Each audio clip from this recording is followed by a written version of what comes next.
नमस्कार दोस्तों, study bye सूरज sir channel में आपका स्वागत है। मैं सूरज आपका अपने चैनल में स्वागत करता हूं। तो जैसा कि आप लोग जानते हैं कि हम वैदिक काल के बारे में पढ़ रहे थे और वैदिक काल के 3 वीडियो बन चुके हैं। ठीक है। तीसरे वीडियो में मैंने आपको अथर्ववेद, सामवेद, ऋग्वेद और यजुर्वेद इन चारों के बारे में बहुत डिटेल से बताया था। अगर जो आपने नहीं देखा है तो पहले आप उनको देख लीजिए। साथ ही साथ आप मेरे चैनल को लाइक, शेयर एंड सब्सक्राइब कर दीजिए। तुरंत इसी वक्त लाइक कर दीजिए। ठीक है। तो आज हम लोग पढ़ने जा रहे हैं उपनिषद के बारे में। उप का अर्थ क्या होता है? समीप, निषद पास बैठना। ठीक है। तो प्राचीन काल में क्या होता था? जो शिष्य होते थे गुरु के समीप बैठकर अध्ययन किया करते थे। ठीक है। तो उन्हीं को हम क्या कहते हैं? उपनिषद। जो वो लिखते थे, ठीक है, उनके पास बैठकर जो लिखा करते थे तो वो क्या होता था? उपनिषद। ठीक है। तो उपनिषदों की कुल संख्या कितनी है? उपनिषदों की कुल संख्या 108 है। कितनी है? 108 है। जिसमें से कितने प्रमाणित हैं? 12 प्रमाणित हैं। अब आपसे एग्जाम में पूछा जाता है महत्वपूर्ण उपनिषद के बारे में। कुछ क्वेश्चन 1 नंबर या 2 नंबर के एग्जाम्स में मिल जाते हैं। जैसे आपसे अगर जो पूछेगा कि सत्यमेव जयते को कहां से लिया गया है, सत्यमेव जयते शब्द को किस उपनिषद से लिया गया है? सत्यमेव जयते शब्द को मुंडकोपनिषद से लिया गया है। अश्वमेध यज्ञ का प्रथम उल्लेख किस उपनिषद में मिलता है? तो अश्वमेध यज्ञ का प्रथम उल्लेख बृहदारण्यक उपनिषद में मिलता है। ठीक। पूछेगा नचिकेता और यमराज का संवाद, कई एग्जाम्स में पूछा गया है कि नचिकेता और यमराज का संवाद किसमें है? तो कठोपनिषद में है। राजा की उत्पत्ति का वर्णन कहां पर है? किस उपनिषद में? राजा की उत्पत्ति का वर्णन ऐतरेय में है। ठीक है। नेक्स्ट सबसे ज्यादा इंपॉर्टेंट है कि सत्यम, शिवम, सुंदरम, ये जो 3 शब्द हैं इसका कहां पर उल्लेख मिलता है? तो मांडुकोपनिषद में इसका उल्लेख मिलता है। ध्यान रखिएगा, ये मुंडकोपनिषद है, ये मांडुकोपनिषद है। ठीक है। तो अब हम चलते हैं, अब हम उसके बारे में जानेंगे कि ऋग्वैदिक काल के लोग कैसे होते थे। ठीक है। साथ ही ऋग्वैदिक काल और वैदिक काल में वहां की सभ्यता कैसी थी, अब इसके बारे में हम डिस्कस करते हैं। ठीक है। चलिए अब हम लोग देखते हैं कि वैदिक काल की भौगोलिक तथा आर्थिक विशेषताएं, कि क्या क्या भौगोलिक विशेषताएं थी और क्या क्या आर्थिक विशेषताएं। ठीक है। तो इनको हम 2 भागों में बांटते हैं, ऋग्वैदिक काल में, उत्तर वैदिक काल में। ठीक। उत्तर का अर्थ होता है बाद, मतलब बाद में जो आर्य आए थे, बाद में जो सब कार्य हुए थे उनको हम बोलते हैं उत्तर वैदिक काल, वेदों से संबंधित काम जो हुए थे। ठीक है।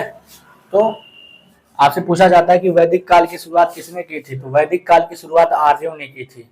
ठीक। वही आर्य जो मध्य एशिया से आए थे। और ये कहाँ रहते थे? ये सप्त सिंधु क्षेत्र में रहा करते थे। ये आर्य कहाँ रहते थे? सप्त सिंधु क्षेत्र।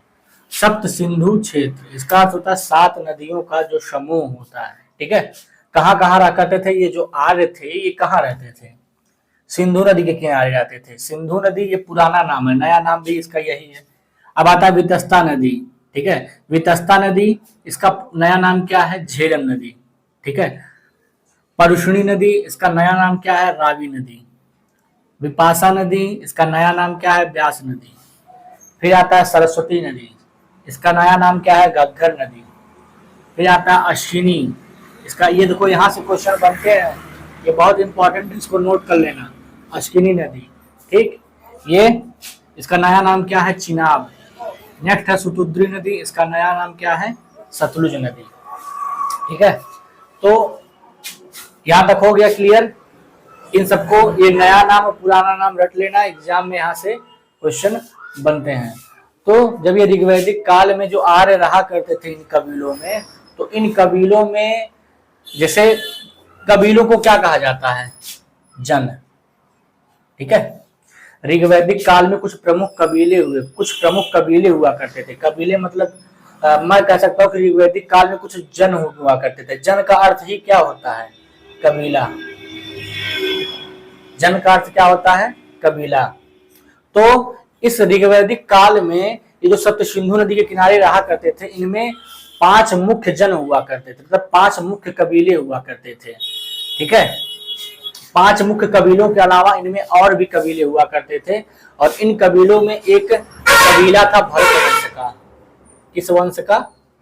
भरत वंश का एक कबीला था। ठीक है। और भरत वंश में एक राजा रहा करते थे जिनका नाम था सुदास। ठीक। भरत वंश में एक राजा रहा करते थे जिनका नाम था सुदास। और एक बार क्या होता है, सुदास और इन्हीं के कबीलों के 10 जनों से, मतलब 10 कबीलों से और सुदास के कबीले से लड़ाई हो जाती है, भरत वंश से लड़ाई हो जाती है, जिसे हम दशराग युद्ध कहते हैं। दशराग युद्ध। ठीक है। सुदास किसके बीच में हुआ था? सुदास और 10 राजाओं के बीच।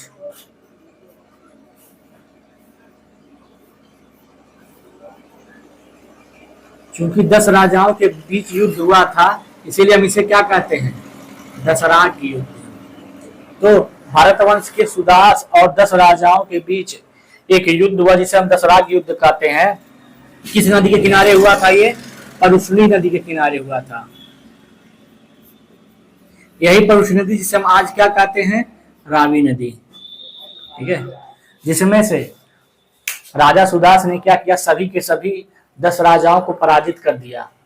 ठीक है। सभी 10 राजाओं को पराजित कर दिया। और इन्हीं हारे हुए राजाओं में एक और कबीला था, पुरु जन था। ठीक है। जो इस पुरु जन का राजा था, इस पुरु जन का जो राजा था पुरु, इसने क्या किया? राजा सुदास से, ठीक है, राजा सुदास से जाके मिल गया। ठीक है। ये भी एक हारा हुआ राजा था, इनसे जाकर इसने संधि कर ली। ठीक। और इन दोनों के बीच में क्या हुआ? इन दोनों का पुरुवंश और भरत वंश आपस में मिल जाता है। ठीक है। और जब पुरुवंश और भरत वंश आपस में मिल जाता है तो एक और बनता है, एक नया वंश बनता है जिसे हम कहते हैं कुरुवंश। ठीक है। ठीक। और यही कुरुवंश है जो दिल्ली के आसपास क्षेत्रों में रहा करते थे। और इस कुरुवंश की जो राजधानी थी मेरठ, ठीक है, मेरठ थी, हस्तिनापुर थी। ठीक है। और यही कुरुवंश जो है आगे चलकर इसमें कौरव तथा पांडव हुए। आप जानते हैं कौरव तथा पांडव में क्या था? महाभारत युद्ध हुआ था। ठीक। कौरव और पांडव में क्या हुआ था? महाभारत युद्ध हुआ था। तो सबसे पहले क्वेश्चन बनता है, यहाँ तक मैंने पूरा एक्सप्लेन कर दिया कि ऋग्वैदिक काल की उत्पत्ति कैसे हुई थी। ठीक है। ऋग्वैदिक काल कैसे, मतलब उसमें वहां के लोग कैसे कैसे थे। भरतवंश कबीला क्या था? ठीक। ऋग्वैदिक काल में जन किसे कहा जाता है? ऋग्वैदिक काल में जन कबीलों को कहा जाता है। ठीक। 5 मुख्य कबीले हुआ करते थे। और ये जो है, जो ऋग्वैदिक काल में आर्य कहाँ रहा करते थे? सिंधु नदी के किनारे। ठीक है। कहाँ रहा करते थे? सिंधु नदी के किनारे और वितस्ता नदी के किनारे, परशुनी नदी के किनारे। इन्हीं सब 7 नदियों को क्या कहा जाता है? सप्त सिंधु क्षेत्र। और आर्य कहाँ रहा करते थे? सप्त सिंधु क्षेत्र में रहा करते थे। ठीक है। चलिए, अब ये ऋग्वैदिक काल के बारे में हम लोग जान गए। अब चलते हम लोग उत्तर वैदिक काल के बारे में पढ़ते हैं। चलिए, अब हम आते हैं, जैसे मैंने कहा उत्तर वैदिक काल पढ़ाने जा रहा हूँ, लेकिन उत्तर वैदिक काल के बारे में मैंने क्या हेडिंग लाई थी? ऋग्वैदिक काल के बारे में। कि हम ऋग्वैदिक काल का क्या पढ़ेंगे? भौगोलिक अर्थव्यवस्था के बारे में और आर्थिक अर्थव्यवस्था के बारे में। तो भौगोलिक अर्थव्यवस्था के बारे में मैंने आपको बता दिया। अब हम चलते हैं ऋग्वैदिक काल की आर्थिक व्यवस्था अर्थव्यवस्था कैसी थी, उसके बाद हम लोग उत्तर वैदिक काल के बारे में पढ़ेंगे। ठीक है। तो जो ऋग्वैदिक काल की अर्थव्यवस्था थी, इनका जो मुख्य व्यवसाय था क्या था? कृषि तथा पशुपालन। ये कृषि तथा पशुपालन पर ही पूरी तरह आधारित थी, इनकी जीविका चला करती थी। ठीक है। इनकी अर्थव्यवस्था पूर्ण रूप से किस पर आधारित थी? कृषि तथा पशुपालन पर आधारित थी। और यह लोग क्या करते थे? उससे दूध, चमड़ा तथा मांस को प्राप्त किया करते थे। कौन? ऋग्वैदिक काल के लोग। इनके प्रमुख पालतू पशु कौन थे? गाय, भैंस, भेड़, बकरी। और इस काल से हमें घोड़े पालने के भी साक्ष्य मिले हैं। ऋग्वैदिक काल की जो अर्थव्यवस्था थी, इसमें क्या मिला हमें? कि ये लोग घोड़े भी पाला करते थे। ठीक। और ऋग्वैदिक काल में एक शब्द यूज किया जाता है, गौ। जो गौ है, ये गौ गाय शब्द के लिए यूज किया जाता है, लेकिन एक शब्द और यूज किया जाता है, गौमत। क्या? गौमत। अब ये जो गौमत शब्द है, ये धनी व्यक्ति के लिए गौमत शब्द कहा जाता था। मतलब ऋग्वैदिक काल में जानते हो, जिसके पास ढेर सारी गाय हुआ करते थे, उन्हें हम धनी माना करते थे। आज के ज़माने में क्या, आज के ज़माने में ये है जिसके पास खूब पैसा हो, खूब मनी हो, खूब ज़मीन हो, खूब प्रॉपर्टी हो, तो हम क्या कहेंगे, वो धनी है।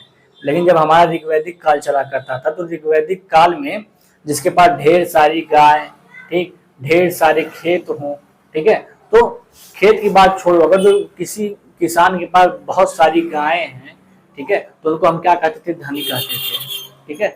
और उनकी पुत्रियों को हम दोहित्री बोलते थे, जिसका मुख्य कार्य क्या होता था, गाय का दूध दूहना, ठीक। चलिए अब हम लोग चलते हैं उत्तर वैदिक काल में।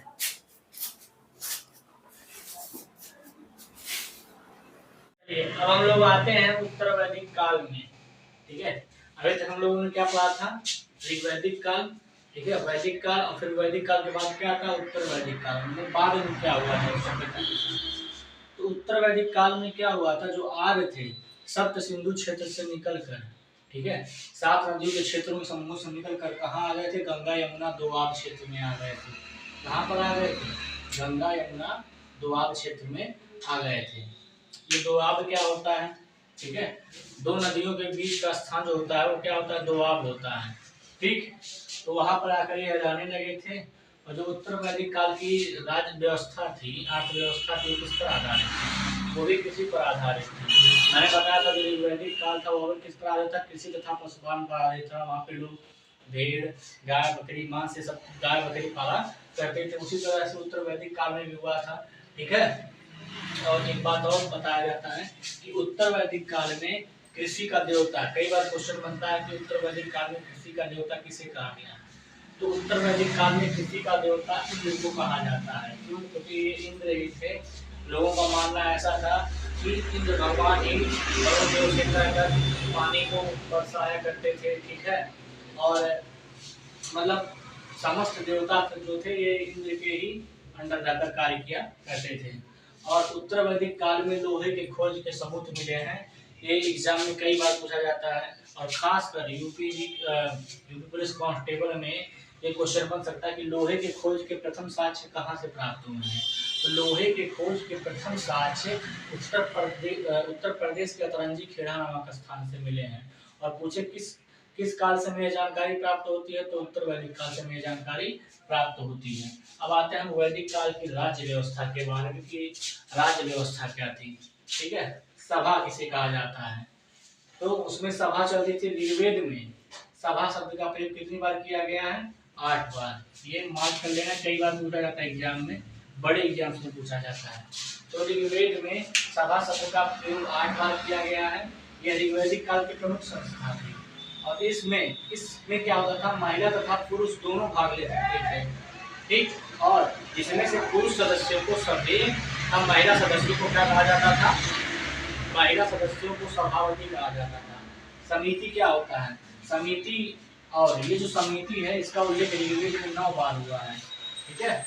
और अथर्ववेद में सभा और समिति को क्या कहा गया है, अथर्ववेद में सभा और समिति को प्रजापति की पुत्रियां बताया गया कि सभा समिति कौन थे, प्रजापति की पुत्री थी। और इस समिति में क्या था, साधारण व्यक्तियों का भी प्रवेश क्या था, संभव था। सभा में क्या थे, सभा में पुरुष और महिला दोनों आ सकते थे, ठीक।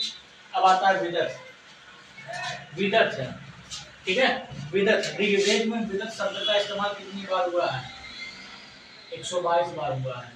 और विदत क्या था, विदत ज्ञानी लोगों के लिए था। मतलब इसमें आध्यात्मिकता पर चर्चा हुआ करती थी, आध्यात्मिक लोग आया करते थे, ज्ञानी लोग आया करते थे। और यह जो सभा थी वृद्ध और बूढ़ों के लिए थी और विद्वानों के लिए थी, ठीक है। तो दोस्तों ये जो ये वैदिक काल है, जिसमें हम लोगों ने ऋग्वेद के बारे में, अथर्ववेद के बारे में, सामवेद के बारे में, यजुर्वेद के बारे में, इसके बाद मैंने ऋग्वैदिक काल की भूगोल तथा आर्थिक राज्य व्यवस्था, इन सब के बारे में चर्चा की। तो आज ये जो चैप्टर है, आज आपका ये चैप्टर समाप्त होता है। अब मैं इसके ऊपर लाऊंगा एमसीक्यू, और ये जो एमसीक्यू होगा किस शिक्षा के लिए इम्पोर्टेंट होगा, ध्यान से सुनिए। ये जो यूपी ट्रिपल की 5512 वैकेंसी है, सबसे पहले इसके लिए, मतलब यूपी ट्रिपल की, और साथ में आरओ और एआरओ के लिए, और यूपी पुलिस कांस्टेबल, यूपीएसआई, ठीक, इनके लिए इम्पोर्टेंट रहेगी। तो काम कीजिए, आप इसका तो स्क्रीनशॉट ले लीजिए, और साथ ही साथ आप मेरे चैनल को लाइक, शेयर एंड सब्सक्राइब कीजिए। तब तक के लिए मैं विदा देता हूँ। जय हिंद।